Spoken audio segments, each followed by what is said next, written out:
in different parts of the country as a manifestation of the eagerness of the Filipinos to acquire the freedom, to acquire our or to enjoy our rights, especially in our country. So there were also Filipino intellectuals, no, in Madrid who established themselves and demonstrated a peaceful crusade, a peaceful movement for reforms. And that this is what I would like to emphasize to you this morning as we talk about the propaganda movement. So the propaganda movement as is provided is a peaceful crusade or campaign for reforms.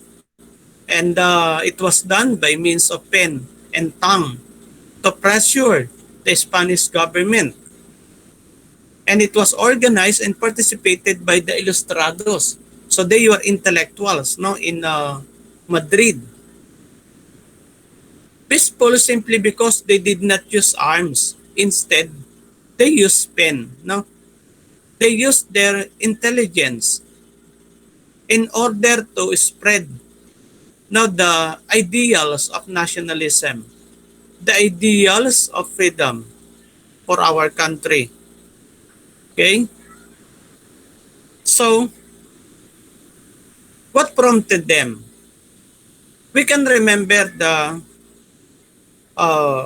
the rise of the propaganda movement began particularly in 1872 when Fathers Mariano Gomez, Jose Burgos, and Jacinto Zamora were executed at Luneta, or you call it as Bagong Bayan before. So January 20, 1872, about 200 Filipino soldiers and DAC workers of Cavite under the leadership of Sergeant La Madrid mutinied and killed their Spanish officers. So Fathers Jose Burgos, Mariano Gomez, Jacinto Zamora were accused of treason to Spain and tried in unfair trial. They were sentenced to death by garrote on February 17, 1872 in Bagong Bayan. So, the rise of propaganda movement can be considered as a work of promoting the welfare and happiness of our fatherland. And aggressively but peacefully, by means of writing and speeches, they crusaded for reforms to rectify the evils of the Spanish colonial system. So, why did the Ilustrados in Europe undertake the propaganda movement? So, simple. They would like to have reforms for our country. Reforms simply because they notice something is wrong with the Spanish colonial system in our country. So, the Ilustrados being educated, have been imbued of the knowledge, particularly as they experienced many things while in Madrid, because there were also some freedom-loving people, Spaniards, and they learned also from them. So, they were very confident of voicing out, of course, grievances to the government. So the Ilustrados did not succeed in easing the suffering of the Filipinos. But from this group arose another function called, of course, the intelligentsia. And the intelligentsia also wanted reforms, but they were more systematic and used a peaceful means called, of course, the propaganda movement. So what are the important objectives of the propaganda? We know that the first is equality of the Filipinos and Spaniards before laws. Why? Because I told you just earlier, Filipinos have been victims of injustice. They would like also to enjoy human rights, especially for Filipinos. And of course, the restoration of the Philippine representation in the Spanish Cortes. So, Filipinos were not properly represented simply because in the court, there were no Filipinos who would defend the Filipinos. The Philippinization of the Philippine parishes and expulsion of the friars. Look, in the Philippines, the churches were administered by the Spanish priests called the friars. So where are the Filipino priests? They were actually not given the opportunity to manage the Philippine churches. Also, the assimilation of the Philippines as a regular province of Spain. So that's what the propagandists now wanted to happen. That the Philippines will be considered as a regular province of Spain. For that reason, the Filipinos would enjoy all the rights, like what the Spaniards also enjoyed. Okay? So, because of that, the propagandists were born. They were, of course, the patriots, meaning lovers of our country, who waged, of course, their movement by means of pen in song to expose the defects of the Spanish rule in the Philippines and urgency of reforms to remedy them.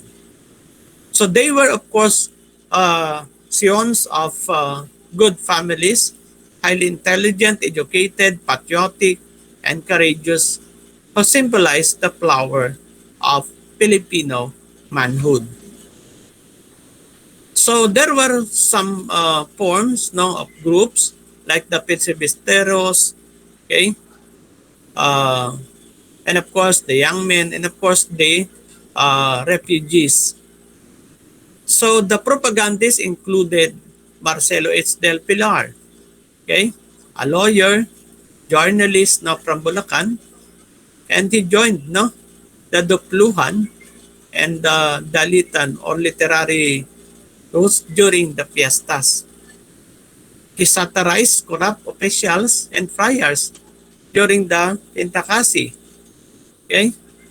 And he even wrote the anti-friar pamphlets in simple yet forceful Tagalog. And in 1882, he helped establish the Diaryong Tagalog, the first bilingual newspaper. And he edited the Tagalog section. He released the dasalan at Toksohan, prayers and macrays, a manual of anti-clerical commentary in format of novena. So you will see that Marcelo Esdelfelar is very much knowledgeable also in many matters. We also have Dr. Jose P. Rizal, very much popular in his novels, The Nolomi Tangere and The Il Pilibos Terismo. Graciano Lopez Haina. Okay? He was, of course, from Iloilo, an orator. Okay? So, we also have Mariano Ponce. Then, of course, these propagandists who were known to be intellectuals were very much instrumental in, framing the ideals that had been embraced in many of their writings. And they used to spread them out. From Spain, from Madrid, to the Philippines. And the main purpose is of course to generate the awareness of the Filipino people pertaining, no, to uh, our patriotic, no, ideals. So the efforts were also done, particularly as they include their, they spread out, no, of ideals in the La Solidaridad, the publication. So the La Solidaridad, no, is a purely Filipino organization established also in Barcelona on December 31, 1888. So when you say La Solidaridad, unity, okay? So they would like to work together. So Galiciano Apacible was the president and Graciano Lopez Haina was the vice president. And Graciano Lopez Haina founded this fortnightly newspaper in Barcelona on February 15, 1889. And Marcelo S. del Pilar helped prepare the issues. It was printed in Barcelona from February 15 to October 31, 1889. Then in Madrid from November 15, 1889 to November 15, 1895. So it happened to be a newspaper now that being used not to propagate the patriotic ideals. So these are the contributors, no, in the La Solidaridad. So the La Solidaridad aims now to portray, no, vividly the deplorable condition of the Philippines. So what are the prevailing situation in our country? How were the Spaniards, no, uh, able not to observe or say work for the Spanish colonial government? Were they favorable to us, advantageous to the Filipinos? More so to combat the evil forces of medievalism and the reaction, to work also peacefully for the political and social reforms, and to advocate the liberal ideas and progress, and to champion the legitimate aspirations of the Filipino people for democracy and happiness. So those were the important ideals, no, that had been incorporated, no, there.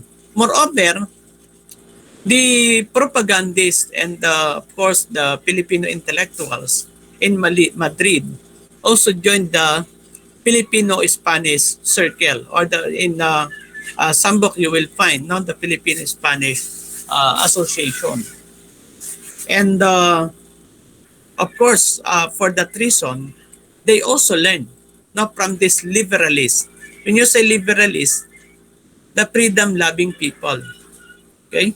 Because during that time, they wanted also to enjoy, of course, freedom from uh, the conservative style of leadership also in Spain.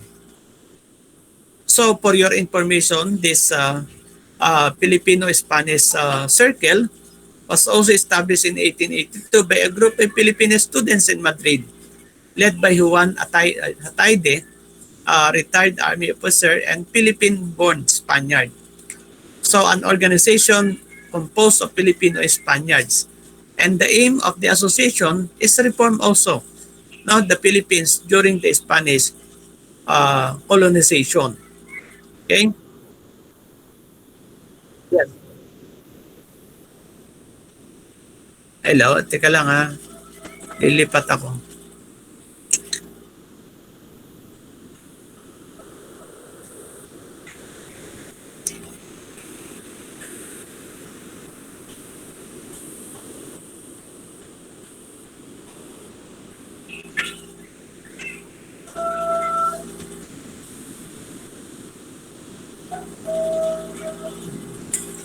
So it is clearly indicated now in our presentation now that the kind of change now that they wanted can be obtained in way of using intelligence. Intelligence, the wisdom, na to spread out or say propagate now the liberal ideas, meaning the different values that would bring about the liberty for the Filipinos, the freedom for the Filipinos. So they use the writings, literatures, no, articles, no, and they publish them so that the Filipinos may be able to know what they really wanted for our country, and also to boost the morale of the Filipino people who at the time had the uh, mentality that they cannot afford not to fight against Spain. So uh, the propagandists also would like to imply we can change we can reform.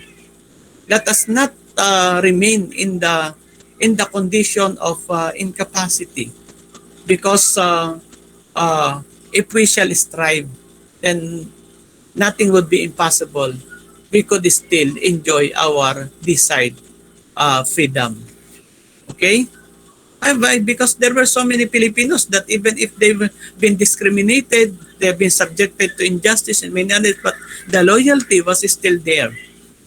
Of course, we cannot blame now simply because for many years, years no, of stay of Spain no, in our country, now the loyalty had been established and it's already there. Okay? Now,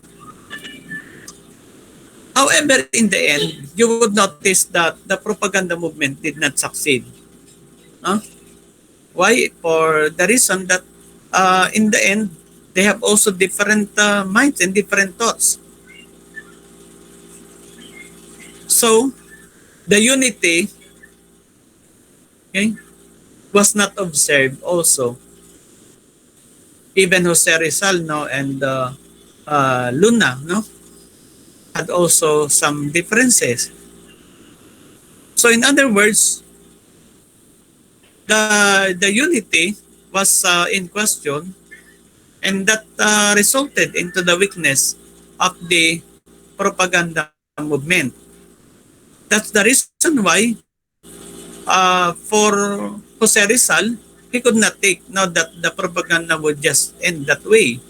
So he continued the ideals by promoting the La Liga Filipina or the Philippine League, by which the Constitution, he wrote it while in Hong Kong. And so he founded no, the La Liga Filipina in Tondo, Manila, Telaya Street, no, Tondo, Manila.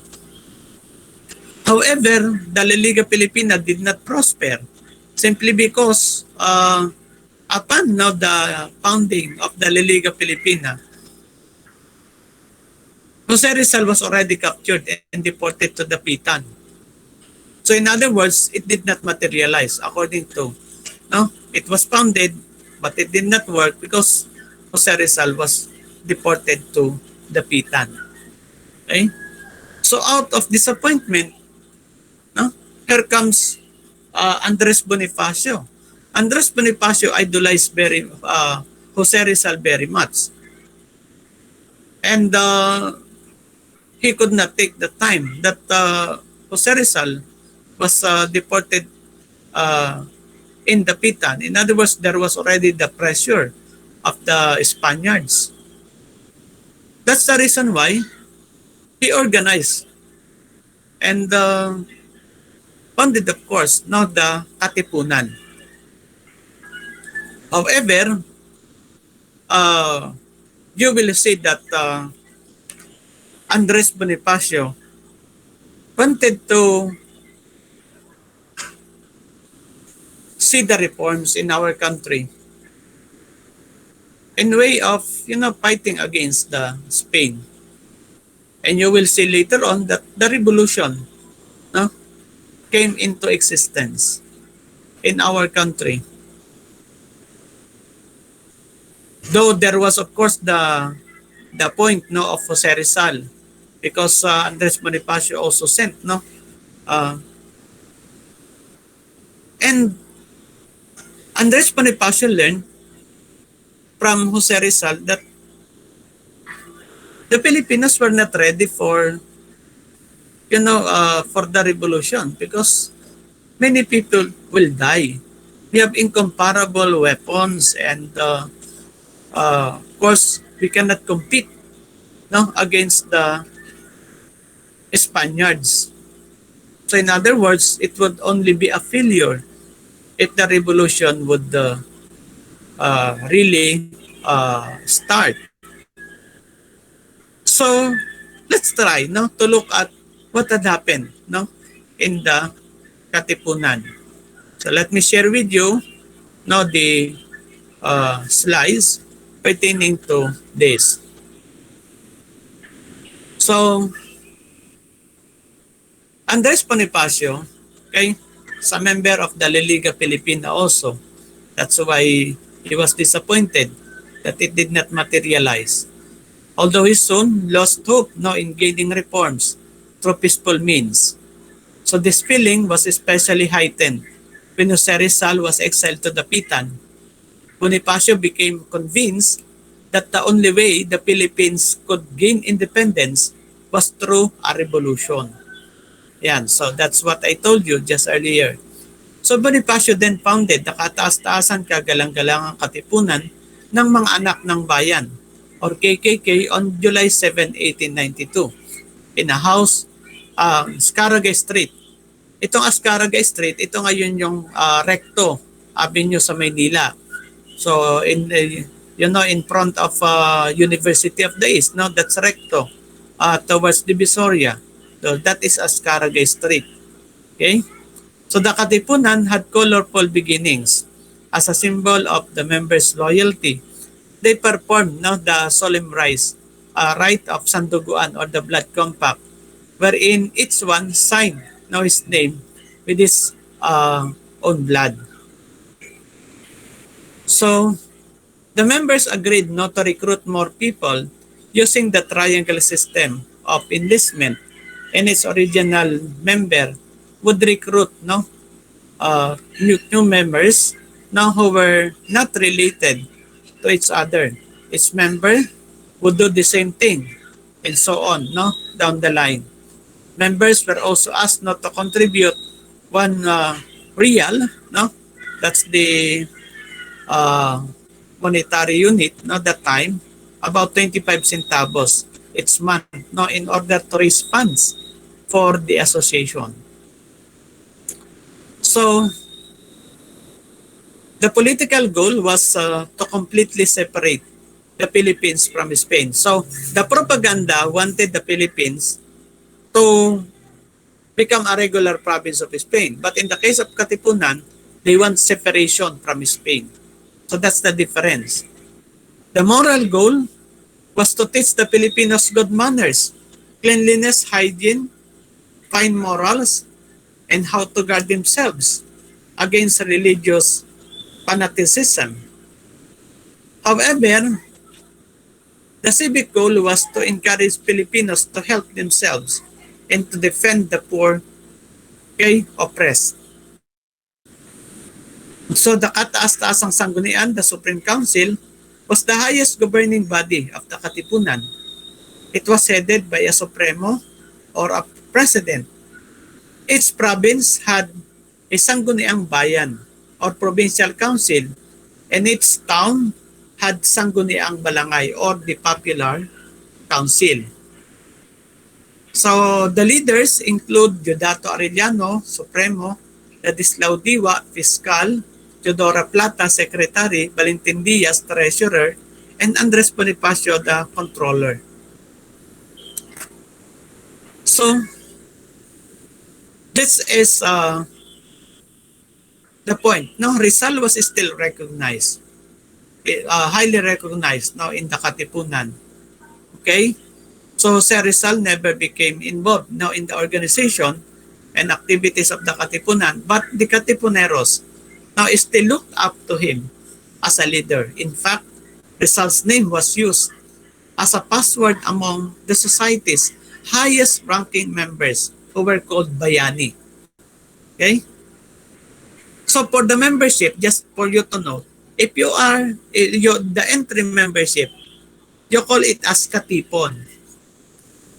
Then of course, the second to the rank, that is Kawal. And the highest rank is Bayani. So that's the membership in the Katipunan. Katipon, Kawal, and Bayani. The highest. If you have done something extraordinary for the organization, you will be called Bayani. Okay? So Andres Bonifacio had already known Rizal during his La Liga Filipina days, although Rizal did not know Bonifacio personally. Nevertheless, Bonifacio so respected Rizal's intelligence and talent that in June 1896, he sent Dr. Pio Valenzuela to Dapitan to seek Rizal's advice on the planned revolution. And clearly it is indicated that of course Rizal told Valenzuela that the timing was not right for a revolution. So the people were not yet ready and they did not have enough weapons. So they suggested that the Katipunan obtained support of wealthy and influential Filipinos first in order to gain financial assistance, and he also recommended Antonio Luna as commander of its armed forces, since Luna had much knowledge and expertise in military tactics. So Valenzuela returned to Manila on June 26 and relayed Rizal's advice to Bonifacio, who admitted that it would indeed be fatal for the Filipinos to fight without enough weapons. However, there was no stopping the revolution. Bonifacio ordered his men to prepare for battle. He directed them not to store enough food and other supplies, and battle plans were made with the help of Emilio Jacinto. It was suggested that the revolutionary headquarters be located near the seas or mountains to provide for easy retreat if necessary. So rumors about the Secret Revolution Society had long been in circulation, although no solid evidence could be found to support them. So the Katipunan existed as a secret society. They could not divulge simply because, as I said, they were not ready, okay, to fight against the Spanish forces. So the big break as far as the Spanish authorities was concerned came on October 19, 1896, when KKK member Teodoro Patiño told his sister Honoraria about the existence of the Katipunan. So Patiño was a worker in the printing press of Diario de Manila. So Honoraria was then living with nuns in Mandaluyong. So that led already to the discovery of the Katipunan. So the information upset Honoraria so much that she told the orphanage mother superior, okay, that Teresa de Jesus, okay, what brother had revealed. So that Teresa suggested they seek the advice of Father Mariano Hill, the parish priest of Tondo. So after hearing Patiño's revelation, Father Mariano Hill, accompanied by several Guardia Civiles, immediately searched the premises of the Diario de Manila and found evidence of the Katipunan's existence. So the Governor General was quickly informed and the printing press was padlocked and hundreds of suspected KKK members were arrested. So ito na the discovery already of the Katipunan. So the news about the discovery of the Katipunan is spread to Manila and nearby suburbs, and Andres Bonifacio immediately called for general meeting. So various wings of the Katipunan gathered at the house of Juan Ramos, no, in Pugadlawin on August 23, 1896. And Ramos was the son of Melchora Aquino, also known as Tandansora, and was later acknowledged as the mother of the Katipunan.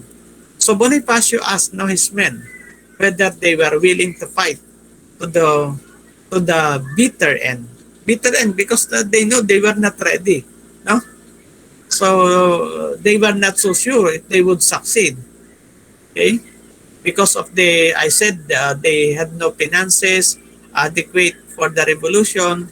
No, the weapons were not enough and incomparable. So that's why there was, of course, no, the checking whether they were willing to fight, no, for bitter, no, end. So everyone shouted the approval except for Teodoro Plata, who thought that it was too soon for revolution. So heartened by his men's response, Bonifacio then asked them to tear the cedulas. Okay, so and uh, that's the signal, no, that they would like to go to the revolution, and they were no longer satisfied with the Spanish way, no, of leading our country. So Cavite soon became the center of the revolution, and the Katipunan there divided themselves now into Magdalo and Magdiwang factions. So Baldomero Aguinaldo, brother of Emilio Aguinaldo, headed the Magdalo group, okay, which was stationed in Kawit. No? So General Mariano Alvarez led the Magdiwang group, which was stationed in Nobileta. So the two groups fought, no, in separate battles, and Emilio Aguinaldo overran, okay, Kawit. So you would notice here that there were already two factions, the Magdiwang factions and the Magdalo faction. The Magdalo faction is, of course, the faction of Aguinaldo. The Magdiwang is, of course, not the faction of Andres Bonifacio. And you will find, no, in the revolution, Emilio Aguinaldo, no, or the Magdalo faction happened to be successful in a series of battles, whereas of course Andres Bonifacio and the Magdiwang faction, no, was not so much, no, successful. In fact, there were so many defeats in series of battles. So General Aguinaldo's numerous victories in the battlefield made him the acknowledged revolutionary leader in Cavite, and he issued a proclamation on October 31, 1896, enjoining the people to take courage and continue fighting for Philippine independence. So owing to the defeat of the Spaniards now in Cavite, Camilo de Polavieja replaced Ramon Blanco as Governor General on December 13, 1896, and Polavieja was more successful than his predecessor and slowly regained one-third of the province. And of course, Bonifacio's death did not deter the Filipinos from fighting for freedom, and the Spanish government, now for its part, doubled its effort now in trying to control Cavite, which was considered the seat of the revolution. When Governor General Primo de Rivera replaced Camilo Polavieja on April 27, 1897, he immediately marched, no, to Naik, Cavite to persuade the Filipinos to surrender, and the rebels, however, stood, no, their ground. So Aguinaldo realized that Cavite was no longer safe, no, for his men. Okay, so they moved to Batangas, where they temporarily set up, no, camp in the town of Talisay, Batangas. However, Spanish soldiers were able to pursue there, and thus they retreated to Morong on June 10, 1897, and proceeded to Biak na Bato in Bulacan. So Emilio Aguinaldo established his headquarters in Biak na Bato in Bulacan province. So if you will go to Biak na Bato, that is actually a mountain, no? And if you will go there, no, I do not know if you tried to have your educational tour there, but if you would go there, no, in that piece of mountain, there are so many caves, and there stated the constitution of the Malolos Republic. So Emilio Aguinaldo stayed there.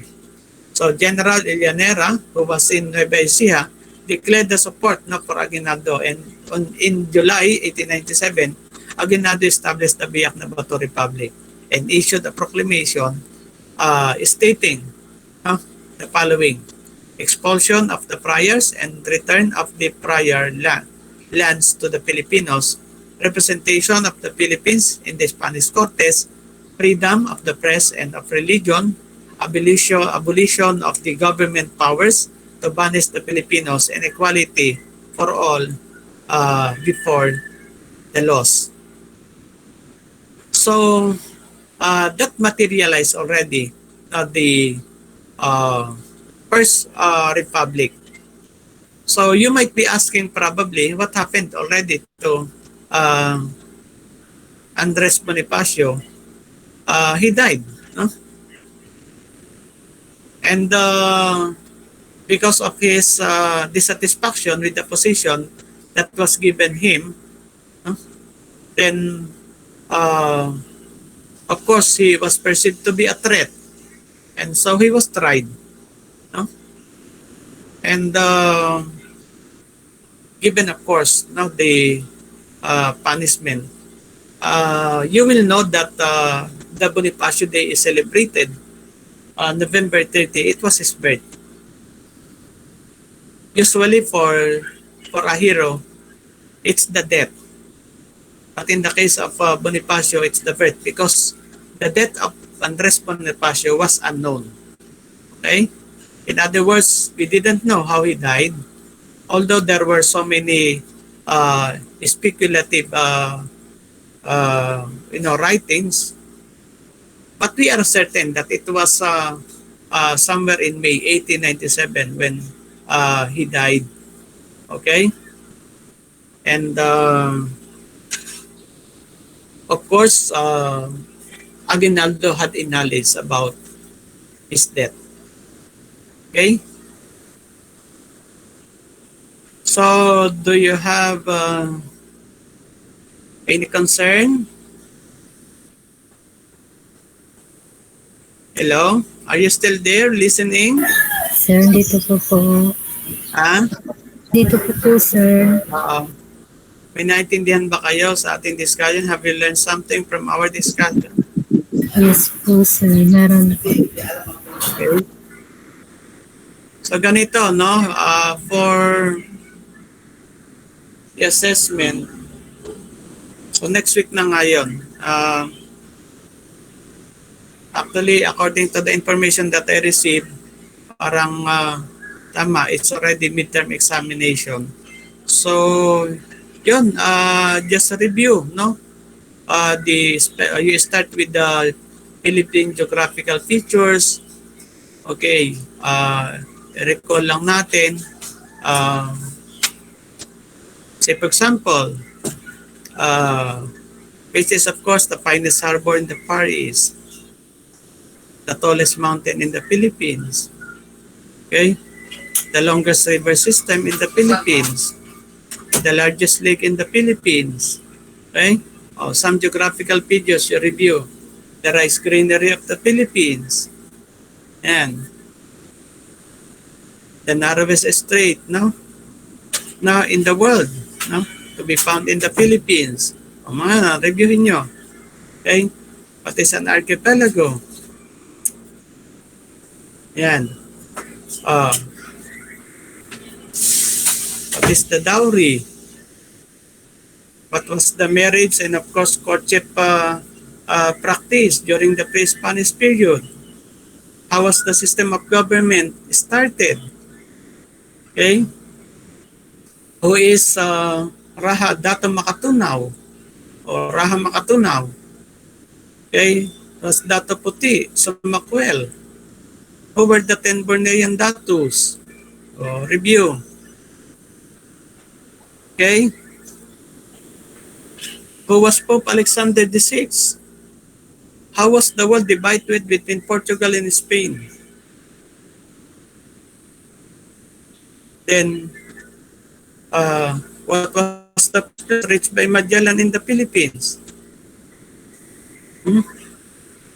What was the name of Cebu? Cebu. Who was the ruler there during the time of Magellan? About during the time of Legazpi? So there were so many information that you will have to put in mind. Um, who checked the affairs of the Governor General, the Royal Audiencia, the Visitador, the Residencia, okay, the Archbishop, okay, who administered in our country in the name of Spain during the first part of the Spanish colonial government, the Viceroy of Mexico, okay. What was the amount given to be exempted from polo e servicio or the forced labor? Falia. Who can afford the falia, the principalia? Okay. What is bandala? What is indulto di comercio? What is tributo? Okay. The tribute. Okay. So just review those important information. Okay. What are the 5 flagships of Magellan?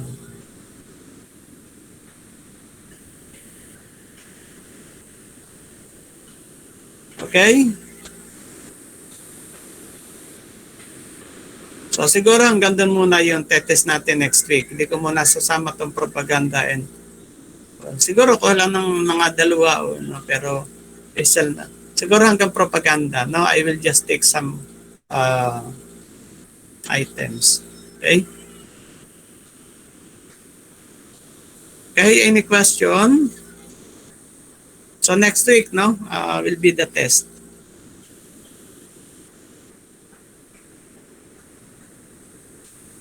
So let me check first, the attendance of those who are present today. Yan.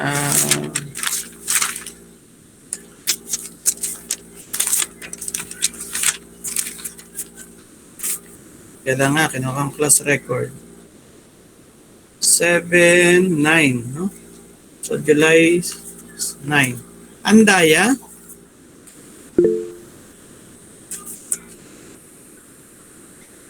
Anunsyo, Jomar.